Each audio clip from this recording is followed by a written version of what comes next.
Today on the Servant Leadership Podcast, we're honored to welcome Carlos Campo. Carlos's story is deeply rooted in his parents' inspiring legacy, his father, a Cuban immigrant and the first Hispanic bandleader on national television, and his mother, a pioneering performer and sister to Rosemary Clooney. These influences shaped Carlos into a humble, passionate servant leader who values authenticity and listening as cornerstones of leadership. Carlos has worn many hats in his career, from professor to university president at Regent University and Ashland University, and now as a leader at one of the most influential institutions in the world. At the Museum of the Bible, Carlos is working to inspire millions, curating an experience that goes far beyond exhibits to engage hearts and minds with the power of Scripture. His leadership is marked by humility, an unwavering faith, and a commitment to serving others. In this episode, Carlos opens up about the lessons learned from his unique upbringing, his philosophy on transitions, and walking through open doors. Carlos, thank you for being here. Absolutely, Chris. Great to meet you and glad to be on. This is so exciting. So we're here at the Museum of the Bible, and for you, this is pretty recent. You've had a crazy journey getting to this point. Share with our listeners some of your background and how you ended up here. Sure. Well, I loved your phrase, crazy journey. That's it. I've been talking to my wife and my closest friends probably because it has been that, especially I always start this conversation talking about my own parents because their journey was extraordinary. My father, an immigrant to the U.S. from Cuba. My mother, phenomenal background, but a young woman who found herself in a really tough spot, joined up with her sister, who was Rosemary Clooney at the time. And she and my Aunt Rosemary auditioned for a show that would lead sometime to her getting on the Jack Paar television program as, an early TV pioneer. She was a girl singer. And who did she meet on that show? This Cuban immigrant who had made a name for himself in the U.S. and was now the orchestra leader. So my dad's the orchestra leader on the Jack Paar television program. My mother, the girl singer in the 1950s. So those two clashes of cultures and people came together, and the four of us, myself and my three sisters, started this journey together. So I go back to them, even though, of course, it started before them. And I say that because, Chris, one of the things, the great blessing, you never know your context, but here's my context. Cuban band leader and a girl Irish singer, but all my friends were listening to the Rolling Stones and the Beatles, and I was into Nat King Cole and Tony Bennett and Johnny Mathis, and of course, Rosemary Clooney. I'll shout out my own aunt. But I say that because that's just part of that contextual milieu. And even the people who came in my house from different backgrounds and lifestyles and all of that, it gave me exposure, I guess, in a way that I didn't understand at the time, to be an incredible gift to me. Because here we are at a museum that's trying to house the unhousable, right? And I think about my own background, and I think about how I tell the story when it's so much bigger than me. But I start with my parents because they both paved the way where they didn't have a way. Neither of them, I passed the seventh grade in school. My mother, tough life, went out on the road with her sister. My dad just loved the music of Cuba. And so he continued literally to jump over the wall. It was a walled private school because the music was calling to him in the streets. And one of the things I love about their stories, they both followed their calling. It's been different for me. For me, I thought I would follow in their footsteps in some ways. I was headed to Carnegie Mellon. I had auditioned for their theater school. I was kind of on that track and had to rush back home because my sister was getting married. I mean, literally right after my audition, I'm out of high school, going to college. My sister's getting married. I go with some friends, cross country in New York City, arrive 3 days before my sister's wedding. And on that day, this traumatic experience occurred. And that is, people said, you know what, your mom, there's 50 people in my home waiting for the wedding, anticipating the wedding. And someone said, your mother's falling down the backyard and she's calling for you and it's not good. And Chris, I'm 17 years old. I'm a kid. And I look at my mother. I've never seen someone in the throes of death, but she was there. She spoke her last words on this side of heaven to me. And that was, take care of the baby for me. That was my 14-year-old sister. And by the next morning, she was gone. Greatest soul winner I've ever known. I know, sons always idealize their moms. At least many of them do. I know I have too. But that's a huge part of my journey, right? So when that happens and she says those words to me, I'm not going to Carnegie Mellon. And so someone say your dreams were shattered, your future in the theater arts. But that's not been my journey. But it was a tough couple or 3 years, Chris. Those years solidified something in me. And even if it related to something that people call clinical depression. I don't know that I was ever diagnosed. I wasn't at that time, but I probably was. I just never, even God and I, 50 years later, we're still wrestling with that. It's like, okay, Lord, I know your plan is bigger than mine, but it really feels like the earth lost someone powerful that day. And I mention that because it's all part of the plan that God had for me. And what I learned, especially about the depression and God pulling me out of it, the Lord and I came to a pact, and I know this doesn't happen for many people, but for me it happened, where the Lord and I said, you know what? He said, Carlos, if I'm going to use you, you can't return to that place. And we've been through a lot as a family and individually. We've been through really hard times, but I've never gone back to that place where I really felt like I didn't want to live. I never tried to take my life, but I say that, Chris, because I know there are people listening who have been on the spectrum, whatever we want to call it, and I want to tell them that there's hope. It may not be as marked as mine was. God and I kind of sealed the deal together, and I've never returned to that dark place. I may someday, I don't know that. God has kept me afloat, and I think it's an important part of my journey. In terms of academics, I loved learning. My parents definitely taught me that, even though they weren't learned, at least from book smarts. Oh my goodness. My mom, who was, born in Kentucky, learned Spanish and spoke it more fluently than I do today. And so, she read the Russian novelists and read Robinson Crusoe at my bedside. My dad would talk about classical music and knew it well and was classically trained. So it was one of those things where they exposed me to so much that you're not surprised to know I became an academic. Became a professor somewhere along the road, loved to teach and thought I will never cross over to the dark side, but God had other plans. And I became, an administrator and served in a number of roles and was extraordinarily blessed to have an opportunity at Regent University, my first exposure to a Christian or faith-based school. I'd been in what people would call secular education. Loved Regent, served both as chief academic officer and president there. And then I was offered a position at Ashland University and Seminary, where I was president up until about 6 months ago, and had a phenomenal experience there. We were able to grow our correctional education there to the largest in the nation. And now for the last 6 months, here I am at the Museum of the Bible as CEO, but I had served on the board here for about 9 years, 3 terms. I termed out. And now I'm here, and Chris, just loving it. It's a great place. Wow. That is a crazy journey. That is a crazy journey, right? In such a rich family history. I'm so sorry to hear about your mother. Thank you. But I mean, she would be so proud of all of the things you've accomplished. It's just amazing. Thanks, Chris. As you think through that journey of such a rich family culture and then getting thrown into the deep end, if you will, of education. Right. That probably wasn't an easy journey. It wasn't an easy journey, but I think when I think about education, it's truly the root of the word is to draw out that which is within. And that's one of the things I saw. My parents were really genuine people. I don't know how else to say it. When you're really comfortable in your own skin, it's obvious in like 3 minutes, because you relate to people differently. And my parents, although they were extraordinarily successful, I mean, when you think about the heights they reached, few people get there, but they never saw themselves as any different from anyone else. My mother and father were incredible listeners. And so to me, when you're a great listener, it says, I value you. And so I think that's the thing that they embedded in me as an educator is be genuine, value other people, always know that learning never ends.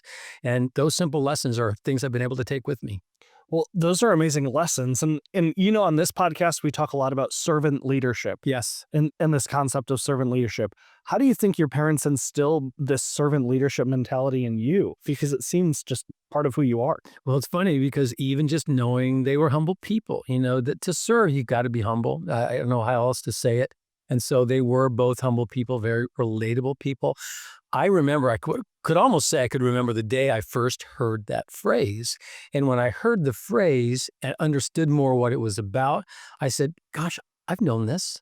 I wouldn't have known it under that moniker, but I've known this before. And I knew it from them, to know my father, for instance, people would give him these accolades. He was the first Hispanic American to be on a regularized television variety program in American history. That's who he was.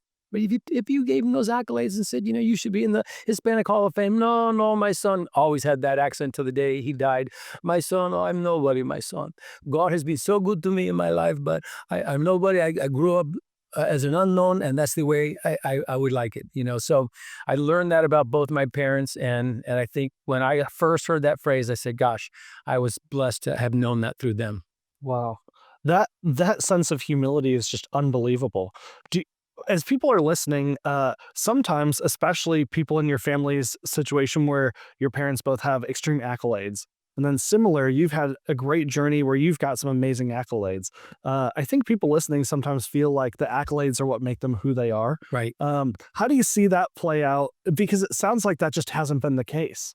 It hasn't. Well, I'll share with you a brief story. I have to warn your guests. I warn you, Chris, I'm a storyteller, you know, because I think they illustrate things. But I remember when I got my PhD, I did not have a full-time teaching position. So I was teaching part-time, trying to break in, get a professorship somewhere, and it's tough. And I happened to be in Las Vegas at the time, and I had 3 kids, and I went out and started parking cars for a living.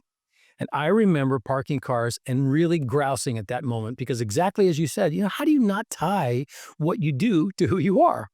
And I'm parking cars and I'm thinking, I am literally the most overqualified valet in the entire world, right? And later, God gave me some perspective to say, you know what? God forgive you. It was a great job. You should be glad you had your limbs and were able to work and run for those cars. And beyond that, I remember thinking, especially now as I look back, Chris, I learned more about leadership, honestly, working those kinds of jobs. I remember a student of mine, right? So I'm her professor teaching a class. She comes to the valet, parks her car, kind of tosses her keys to me and looks again, does a double take and says, "Oh my gosh, Dr. Campo, you can't park my car. I can't, what happened? Are you okay?" You know, that sort of thing. And I thought, wow, this is a humbling experience, but it's not really the way I took it. I wasn't ashamed. I wasn't. But later I thought, gosh, she has a point. You know, what am I doing? Parking cars. But the Lord impressed upon me that the first time I became a university president and I had my own parking space, I pulled up in that space and part of me started saying, hey, I've arrived. This is pretty cool. And the Lord, not audibly, but spoke to my heart and said, you know what? That's as much of a lie as it was that you're nothing more than a valet parker. Your identity is in me. And if you don't understand it to be such, then you're missing out. And I learned more parking cars and working as a waiter than I did in Harvard leadership, which was a great leadership program, but I frankly did. Wow. That's a great lesson and something that I think anyone can relate to and hopefully feel. As you're thinking through, at some point you become the president at Regent. Right. That would have felt amazing. Oh, it was. Tell us about the journey that got you to there and then why you ended up changing later. Well, it's interesting because I was a finalist for presidency at Santa Barbara City College, one of the most beautiful campuses in the country. And I thought, oh, Lord, please let this come through. And I had applied at Regent for this chief academic officer position and hadn't heard back. So when I got to Regent and met Pat Robertson, obviously a very controversial figure in history, but Pat had a heart for souls and for education. So he's an evangelist with a deep educational background who really wanted us to draw the students who had their deepest commitment to intellectual capacity and also to changing the culture. So that's why it was started as a grad school only. So that opportunity came out of nowhere. And so I'm a finalist for this other position. I get a call from Dr. Robertson. I meet him. And within a day, he offered me the position within one day.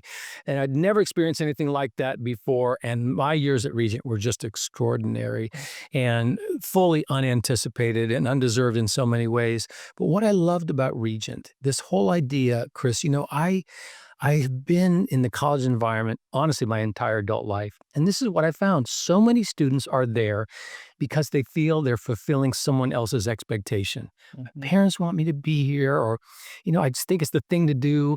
You know, the most popular major for undergraduates in America today is undecided. And even when students say that they have a major, it usually is just something they feel they have to say.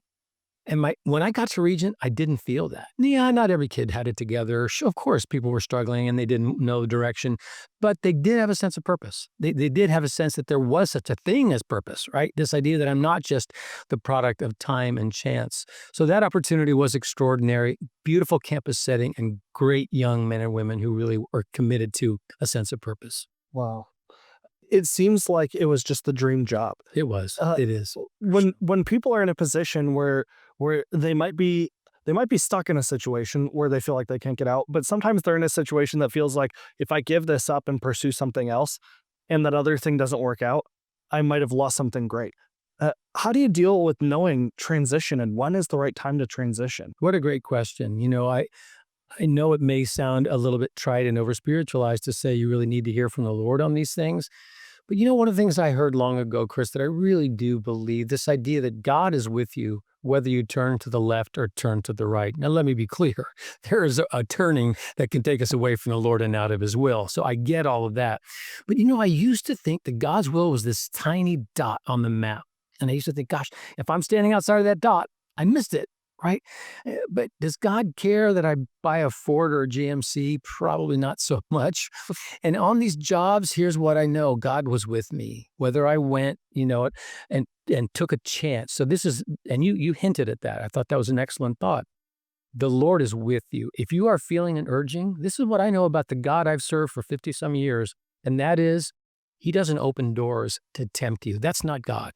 He doesn't. Now, there may be an open door before you that is tempting. I'm not saying that's not possible, but not God. So if you feel like God has opened a door, my thought is you walk through it.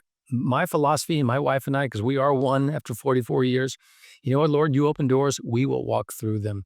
And so that's really been to me in terms of transition. When do you know? And there are other factors. I will say that when we first started talking to the museum here about this position, my first answer with no prayer, God forgive me, was no. I'm a higher ed guy. I'm not a museum guy. And thank you. I love the museum, but this isn't really where I see myself. Of course, I didn't ask the question, Lord, where do you see me? But I just gotten a contract extension at Ashland, and it felt like it was just a place we were settled. But God had opened a door here, and I missed an opportunity to respond immediately. And I'm grateful that the leadership here gave me another chance to come back and have a conversation. Wow. That's an interesting concept because you did have another good thing going at Ashland. Exactly. And there was this open door, and you've had a lot of tough decisions to make. I bet you would have never seen yourself at the museum a decade ago. No, it's true. I would not have, it's this whole idea of God, what was I made for? And the answer to the question, of course, is to serve me. That's what you've been made for, to serve me. I know that, Lord, but you know what I mean, occupationally, right? And yes, there are skill sets. There are skill sets. Let me ask you this, Chris. When I was an undergraduate in theater, would I ever have thought that it would help me in an interview like this someday, right? Or as a university professor or a college president? How many times did I have to step onto a floor or into an audience? And I feel comfortable in that setting. Well, why did that happen? Was it because I stepped out of God's will when I was a theater major or into God's will later? I feel like I was in the Lord's will all along those paths. If I stepped out, it was for decisions I made, but not for occupations. To me, the primary occupation really is to know God and know him more deeply. And as he opens doors, walk through them. So what excited you most about this opportunity now at the Museum of the Bible? The most exciting thing about the museum is its big vision. I mean, museums by their very nature are places of inspiration, right? Where the muses hang out, right? These ancient women. So what's inspiring about any great museum? This place purports to house a book that is alive. So when you just think about it, Chris, and I know as a Christian man, it changes everything, and it does. But think about it. Maybe we've got it wrong, and I say that in humility. I don't think we do, but certainty to me isn't a great element that you want to bring into a museum. You want to have a museum that's a place of exploration, and this book can stand up to the deepest exploration. We believe it's the heart of all truth. Okay, we may have it wrong. So come and experience for yourself. So when I saw that opportunity to be in a place, I mean, this is, $800 million edifice, 7 floors, 350,000 square feet of inspiration, to come and see this book that transforms individual lives and then relationships and families and communities and nations and worlds. It's truly the power of this book. That's what we believe. I'm telling you what, you can tell just my excitement in answering the question. I thought, how did I ever hesitate at the opportunity? It's just an extraordinary place. Well, when people think of a museum, yes, they often think of what you said, where it's exhibit after exhibit after exhibit that are great. But it feels like, having walked through through all of this, it's more than a museum. It's an experience. And no question, to me, you wouldn't be shocked because you've seen it, Chris. The expectation that people have of, hey, what's that going to be like when I get to the Museum of the Bible? And when they walk out the doors and they've experienced this place for 4 hours, which is the average visit, it's a chasm. It's the vast gap. They say, I thought this would be a bunch of dusty books and scrolls and maybe, some ancient artifacts, and we'd walk out. And then they say, oh my goodness, I actually saw the burning bush, and I was moving through the Red Sea, and I was immersed in this other landscape that was almost like a Van Gogh experience where creation was flowing all around me. And then, yes, I did see an original first edition of the King James Bible, but I also walked into a prison cell and read about restorative justice and what the Bible is doing to be reflected in the lives of men and women who have life sentences. I mean, there is so much here, Chris, and you've probably only scratched the surface in your many visits here. And that's one of the things I tell people is, if you think you know what this museum is all about, you have to experience it. I know I'm paid to say that, but you have to experience it to really get a sense of what this place is about. There's so many people who are represented throughout history Yes. in this museum. When you think of servant leadership, what are some things you've learned about servant leadership since being here based on people that the museum talks about or that have been involved with the museum? Well, you know what? I will go all the way back to the fact that in many ways, the Bible is the first ancient document, especially religious document, that frames even the thought of it, right? Yeah. So, to me, the hero, of course, of the Bible is Jesus Christ. When we read the King James Version, I think I read, it's about 750,000 words. Jesus appears on word 588,000, something like that, but he's spoken of much earlier, right? But when you think about the servant leaders that preceded him, I'm thinking about the passage in Acts. David served his generation and then fell asleep, right? So David was a servant. Moses was a servant, but no one defined it like Jesus did. Now, when you come to the museum, you're going into, you'll go through just one area that talks about American history, right? And it talks about the founding of our nation.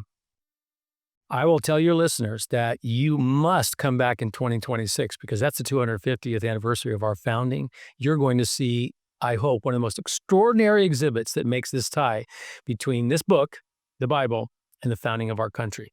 But even if you just walk that slice of the floor, you're going to walk and look at the very first people who landed here in this nation. Of course, there were indigenous people here before that, but the first people who came with the Bible, and you walk all the way through and end with this, huge image of Martin Luther King Jr., who again displayed that powerfully in his own life, and so many along the way who understood it's not about me.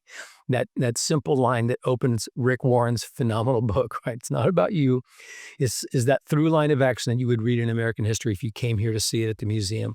But that's just American history. Then you look at these other pioneers and martyrs and others, including one, Chris, that I don't think you've even seen yet, that is this mosaic floor that just steps out from where we're being interviewed, that was constructed in 230 AD, constructed by a convert to Christianity. 230 AD, I'm going to keep repeating that. A centurion outside of Christianity gets converted and makes this space, and he actually takes this tessitura tile mosaic floor and dedicates it to Jesus Christ. And in that floor, there are 3 Greek inscriptions, including one that says this is dedicated to God, Jesus Christ, the earliest reference to Jesus' deity that resides in any form. And it's literally right outside these doors. It was in Israel 15 weeks ago. So yes, I came full circle, didn't I, in that little narrative, starting, with Moses, David, Jesus, and then, of course, American history, then circling back through all the history of martyrdom, because what you would find in that floor also is a reference to not only Jesus' death, but also 4 women are named. And all it says is remember, and then it names these 4 women. Experts aren't sure, but they think it's probable that they were early Christian converts, all understanding what servant leadership was all about. Wow. Yeah. As you think through, you're somewhat new in this role, but it probably feels like you've been here for forever because you've been on the board and you've been thrown in the deep end. Right. How are you thinking through building a future culture of great leaders and great servant leaders and something that lasts well beyond you? Well, it starts one at a time, doesn't it? And I think it's one of the things, Chris, we have this goal to bring 1 million people through our doors every 12 months. That's the highest peak we've ever been at before COVID, and that's where we want to get back to. But if at the end of my tenure here at the museum, we reach that pinnacle, that's good, but not nearly as good as what you're hinting at. And that's true transformative change. We know that happens one person at a time, and it happens when you're careful about the way you curate the experience here. So that's one of the things we're really focused on before you walk in the door. So literally before you walk in our door here, someone will greet you and welcome you. To me, that's how you start to transform leaders. That's how you start this process, I should say, because great leaders get that, right? If you can't look someone in the eye and tell them you're cared for, you are loved, you are made in the image of God, right? So every time you think that about any single person, that starts the journey toward great leadership. I know that the Bible has become a controversial document in the modern world. What I believe is when it is applied appropriately, it has the ability to transform a life into something better and to create in any human being this model of servant leadership. Because when you read simple but powerful verses that said you should favor all above yourself, right? This idea that Jesus himself said in all the Gospels but Luke, he came to serve. And why did he say that? What was the context, right? He said that because here they are fighting, even getting their parents involved. Who's going to sit at your right hand and your left? Let me make it clear. I came to serve. How is it possible that this king is crowned in a way that he washes feet? I mean, sorry, I'm getting emotional. Yeah. That's the God that we serve. And that's Peter's response, right? When Peter knew who he was, his first response was, Lord, you need to step back because I don't deserve to be around you. But that's the most powerful thing about his ministry. He came to serve, right? And not to be served, and truly to bring eternal life to us all. So that's what our hope is here.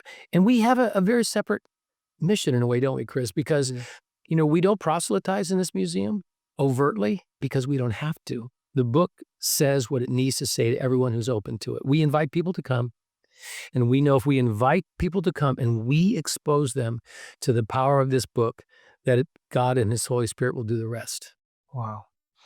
As you think through how you've been prepared for such a time as this, right? You bring up Jesus washing Peter's feet and the Last Supper and all of that.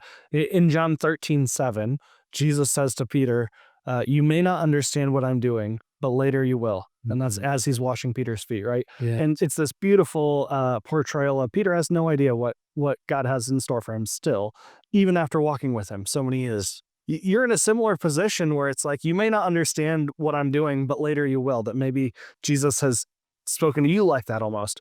How do you think he prepped you so well for such a time as this when you look back? Yeah, what a great question. I think about this poem from Tennyson. I told you I was an English guy, and this is its title is Ulysses, and the line says, "I am a part." 2 words, a part. I am a part of all that I have met. And experience is an arch wherethrough gleams this untraveled world whose margin fades forever and forever when I move. And when I think about that line, that first part, I am a part of all that I have met. Did I ever think that because my parents were who they would have such an impact on me? Did I ever realize that having a background in theater arts or storytelling or this rich tradition that came to me in the liberal arts, so that I see the world through two lenses? I mean, the Bible, of course, is my primary lens, but I've been around great literature my whole life. And so to me, it's this idea that all truth is God's truth. And so how the truth and power of the arts speaks to me is always through the lens of the Word of God as well. And so I think to myself, I could never have expected the Lord to use all those parts of who I am to bring me to this place. But I think about my family and the impact that they have had. I have 3 phenomenal sisters who, keep me humble and hold me accountable and are prayer partners and, are God-loving women who are examples to me, and how their husbands and children, my own kids and grandkids, these are the people who are closest to me who help shape my life. And of course, this idea that I can do all things through Christ who strengthens me. I know the verse well, and yet it's a thing I struggle with. Chris, you talked about here we are, human beings always falling short. And so what I say to people is we have really high expectations here at the museum, but also high grace, because that's the way we want, what's the way the Lord receives us. So I walk in here every day knowing that God has prepared me to get the work done effectively if I can rely on him and get out of the way. Hmm. What was it like for 9 years serving on the board, thinking through all of what you just shared and getting out of the way, but also seeing God so at work? What was it like being on the board before becoming CEO of the museum? That experience was so wonderful because it started with an idea. I mean, my first day on the board, the room we're sitting in, of course, didn't exist. So I was on the board before construction of this entire building. I was here when the hard hats came. I was here for the grand opening. And so I think that was the amazing thing. When you see the germination of an idea and then see it played out in the fullness of what this museum is today. Oh my gosh, Chris, it truly, it's something that is so rare in a life. What does it take to build an $800 million museum anywhere in the world? But we're 2 blocks from, Capitol Hill in Washington, D.C., our nation's capital, and we've built something that is God honoring. And to see the Green family's dream come to life and now be a part of it, I know that God has numbered my days, but however long they are, this is something I won't ever forget. Wow. Being in DC, this is such a historic location for our nation, obviously, and you bringing so much world history to this area. What does that mean to you? And it just seems like the perfect fit. It really does. I love the fact that people say, you know what, Carlos, I don't know if I'll ever get to that museum, but I'm a member and I'm a part of it because I know that to have that place in that city is important to me as a Bible-believing American. Those things really touch me. And as you pointed out, Chris, we're a world capital here. So we've had people from all over the world. I mean, we've had, honestly, kings and queens come and say, we just had the Bible translated into our heart language, and we're putting it in the Museum of the Bible. Some of the most moving times I've ever had. Missionaries who for 20 years labored in a tiny village in Vietnam, and now they're here because they have a translation and they're putting it here in the Museum of the Bible. So that's one of the things that I think this stands as a powerful testament to the Word of God to the world. And we say that if you're in Africa, if you're in Korea, if you're in Australia, wherever you are in the world, this is your museum. This is a place that is holding up the Word of God for the entire planet. But if you're an American, this is especially important. There's debate, of course, about our founding fathers and they're tied to the museum. But to me, it's impossible to deny that those men, those founding fathers had as much a part of their fabric, the Word of God, as any other single document that has shaped what has made our nation extraordinary. So it really is, to be here in D.C. in the shadow of the Capitol, just blocks from the mall, is really an extraordinary thing to wake up, come to work every day, and know you're here in a place that really is special. Well, Carlos, I want to hit you with 10 rapid fire Let's do it. questions. I'm ready. There's no right or wrong, just say the first thing that comes to your mind. Who's the first person you think of when I say servant leadership? Jesus. All right, 5 surprising facts about you. I climbed to the top of Mount Fuji. George Clooney is my first cousin. I hate okra. Is that surprising? Doesn't everyone hate okra? Wow. Maybe not. I preached in the largest church in Soweto, South Africa, and I am a fairly strong chess player. Wow, that's amazing. Favorite author or book? The Bible, of course, is always my default answer, not to be a default because it's an extraordinary book. But I'm a dramatist, so Shakespeare is my favorite author and Hamlet my favorite play. Wow. Favorite movie? I love Citizen Kane. It can't be my favorite only because I am a movie buff and there are probably 15 on the list. But if I had to name one, Citizen Kane's definitely one of them. All right. Favorite food? Wow. If I only had something, I'm going to have oysters. Wow. Love that. All right. Favorite thing to do in your free time? I love anything active. Pickleball is my latest fascination. Okay. That's fun. 5 words that most describe you. Outgoing, fun-loving, family-loving, storytelling, God-loving man. Love it. Favorite place you've been? Wow. I was able to go to Paris with my wife on our 20th anniversary. There was something about the magic of being there with her, and we're both Francophiles to this day. So that's definitely one that stands out. And I would say right there with it, I was able to go to Jerusalem for the first time and was at dawn at the Wailing Wall, almost alone. I mean, there were a few more people awake. That's one of those experiences I will never forget, being there. Wow. Where's somewhere that you want to go that you have not been? There are a few places on the list, including Australia. So I've not been to Australia or New Zealand yet. And so that's definitely on our bucket list. We'd love to get there sometime. All right. And finally, what's the best advice you've ever gotten? The best advice I've ever gotten, oh my, there's so much to fill in. I'm just going to harken back to my dad and say, my son, don't take yourself too seriously. Always have fun in your life. Love other people and love the Lord. Wow. So I'll leave it with that. That's amazing. Carlos, thank you for being Thanks, on the Chris. podcast with us. Really enjoyed our time. Thank you. Thank you for listening to this episode of the Servant Leadership Podcast. If you enjoyed what you heard, please give it a thumbs up and leave a comment below. Don't forget to subscribe and hit the notification bell to never miss an update. Be sure to check out the servantleadershippodcast.org for more updates and additional bonus content.